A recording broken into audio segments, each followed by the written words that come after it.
Hello guys, welcome back to my YouTube channel. तो आज की क्लास बहुत ज़्यादा इंपॉर्टेंट होने वाली है, क्योंकि जैसा कि आप सब लोग जानते हैं कि हमने कल नदी वाला टॉपिक ख़त्म कर दिया था और आज हम उसके top most important PYQ solve करने वाले हैं।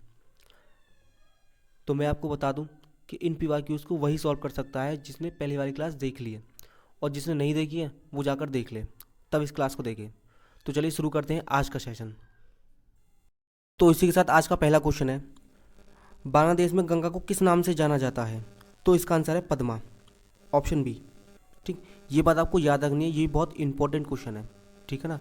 तो एक जानकारी मैं आपको बताना चाहूँगा जो कि सबको पता होनी चाहिए अगर वो किसी एग्ज़ाम की तैयारी कर रहा है, तो वो ये है कि जब गंगा उत्तराखंड से निकलती है तो वह भागीरथी के नाम से कहलाती है।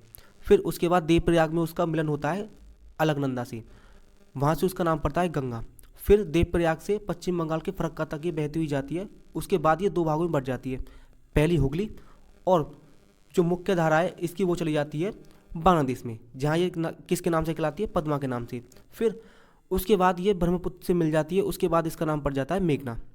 इतनी बात आपको पता होनी चाहिए, इंपॉर्टेंट है, आने वाले क्वेश्चन में भी आ सकती है।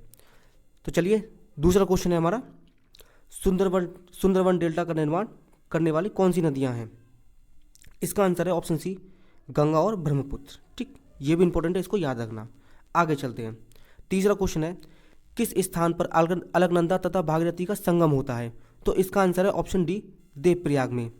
ठीक, इसी के साथ विष्णुप्रयाग में संगम होता है किस किस का? अलकनंदा और धौलीगंगा का। कर्णप्रयाग में होता है पिंडा नदी और अलकनंदा का, और रुद्रप्रयाग में होता है अलकनंदा और मंदाकिनी नदी का। ठीक, ये बात आपको पता होनी चाहिए, इंपॉर्टेंट है। चलिए फोर्थ क्वेश्चन पर चलते हैं। वह कौन सी नदी है जो केदारनाथ में रुद्रप्रयाग के मध्य बहती है? तो इसका आंसर है ऑप्शन सी, सरयू। ठीक, आगे चलते हैं। अगला क्वेश्चन है, किस नदी के तट पर बद्रीनाथ का प्रसिद्ध मंदिर स्थित है? तो इसका आंसर है ऑप्शन बी, अलकनंदा।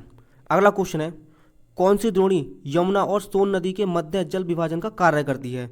तो इसका आंसर है ऑप्शन बी, केमुर। ठीक, इसको भी याद रखना, बहुत इंपॉर्टेंट है ये। आगे चलते हैं। अगला क्वेश्चन है, बेतवा नदी किस नदी से मिलती है?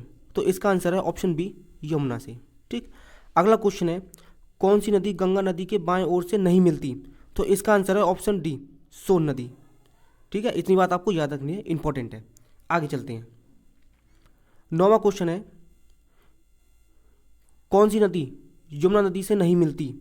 तो इसका आंसर है ऑप्शन सी, सोन नदी। ठीक, 10वां क्वेश्चन है, यमुना नदी का उद्गम स्थान कहाँ है? इसका आंसर है ऑप्शन सी, बंदरपूछ। ठीक, इतनी बात आपको पता होनी चाहिए, ये इंपॉर्टेंट है। आगे चलते हैं। 11वां क्वेश्चन है, निम्नलिखित में से कौन सी यमुना की सहायक नदी नहीं है? तो इसका आंसर है ऑप्शन डी, रामगंगा। ठीक, 12वां क्वेश्चन है, गंगा की एकमात्र सहायक नदी जिसका उद्गम केंद्र मैदान से होता है? इसका आंसर है ऑप्शन बी, गोमती। ठीक, आगे चलते हैं। अगला क्वेश्चन है, भागीरथी नदी कहाँ से निकलती है? तो इसका आंसर है ऑप्शन ए, गोमुख से। ये मैंने पहले क्वेश्चन में ही बताया था, ठीक है ना, अगर ध्यान हो तो आपका। आगे चलते हैं। भारत में युरलुंग जंगबो नदी को किस नाम से जाना जाता है? तो इसका आंसर है ऑप्शन सी, ब्रह्मपुत्र नदी के। ठीक, आगे चलते हैं। अगला क्वेश्चन है, तिब्बत मानसरोवर झील के पास किस नदी का स्रोत है? इसका आंसर है ऑप्शन डी, सभी का, क्योंकि ब्रह्मपुत्र, सतलज और सिंध ये मानसरोवर झील से निकलती हैं। ठीक, 16वां क्वेश्चन है, ब्रह्मपुत्र नदी तिब्बत में किस नाम से जानी जाती है? तो इसका आंसर है ऑप्शन सी, सांगपो नदी से। ठीक, आगे चलते हैं।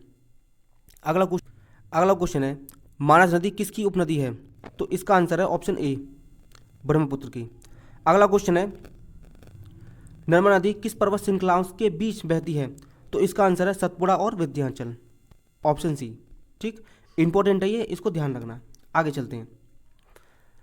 19वां क्वेश्चन है, कौन सी नदी डेल्टा का निर्माण नहीं करती? तो इसका आंसर है ऑप्शन सी, नर्मदा, क्योंकि नर्मदा जो नदी है वो एक्चुअली का निर्माण करती है, डेल्टा का निर्माण नहीं करती। आगे चलते हैं। 20वां क्वेश्चन है, इनमें से कौन सी नदी रिफ्ट वैली से होकर प्रवाहित होती है? तो इसका आंसर है ऑप्शन डी, ताप्ती। ठीक, आगे चलते हैं। 21वां क्वेश्चन है, अमरकंटक में कौन सी नदी का उद्गम होता है?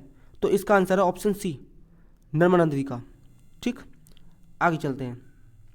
अगला क्वेश्चन है, पश्चिम की ओर बहने वाली नदियों में कौन सी दो पर्वत श्रृंखलाओं के बीच बहती है? तो इसका आंसर है ऑप्शन बी, नर्मदा। आगे चलते हैं। अगला क्वेश्चन है, किस नदी को दक्षिण की गंगा कहा जाता है? तो इसका आंसर है ऑप्शन बी, गोदावरी। ठीक, अगला क्वेश्चन है, दामोदर नदी किसकी सहायक नदी है? तो इसका आंसर है ऑप्शन बी, हुगली नदी की। ठीक है, ये थे आपके बहुत इंपॉर्टेंट क्वेश्चन जो कि आने वाले एग्जाम के लिए बहुत ज़्यादा इंपॉर्टेंट है। ठीक है, इनको याद रखना। तो चलिए आज के लिए सिर्फ इतना ही, कल फिर मिलते हैं अगली वीडियो में। जब तक के लिए थैंक यू।